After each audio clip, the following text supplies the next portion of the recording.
Faith Church, hope you're well.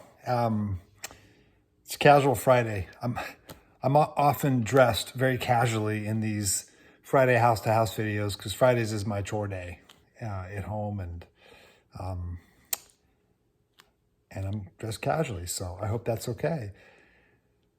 There's a famous quote, I've used it before. A.W. Tozer was an American pastor who lived in the last century, and he maybe his most famous quote is, "Whatever it is that comes into your mind when you think about God is the most important thing about you." And I wholeheartedly agree with that statement.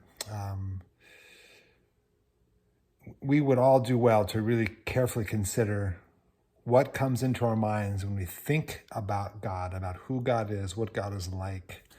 You know, if your picture of God is one who is a angry, vengeful, disappointed God, that's going to in every way impact the way that you live your life. Probably you'll live a life that's full of guilt and shame and discouragement. If you have a picture of God as a God who is distant and uncaring and disconnected from our world, that will also affect the way that you live your life. If you have a picture in your mind that there's no God, that'll certainly affect the way that you live your life. It's crucially important.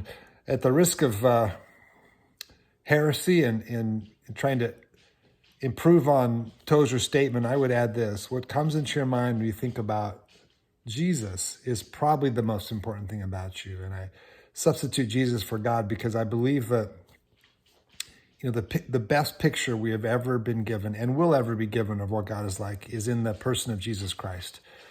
Jesus of Nazareth, who historically lived 2,000 years ago, and lived and taught and died and rose again. If you want to know what God is like, picture Jesus.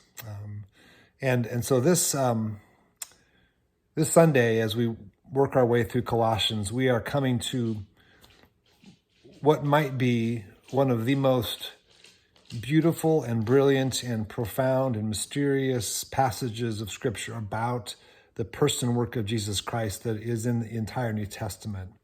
As I'll mention Sunday, Paul here is probably quoting an early Christian hymn that was circulating in the church, and he's inserting it into his letter, or perhaps even a creed that he wants the church in Colossae to recite or sing regularly, to be reminded of who God is like through this person of Jesus Christ. The passage is Colossians 1, 15 to 23. It's really 15 to 20 is that hymn. And I would really encourage you before Sunday to read it. I also really encourage you to arrange your schedule and be with us Sunday in person, if possible. It's just better in person. And as we look together and are informed in our minds about who this God is, it really is the most important thing about us. Really looking forward to being with you.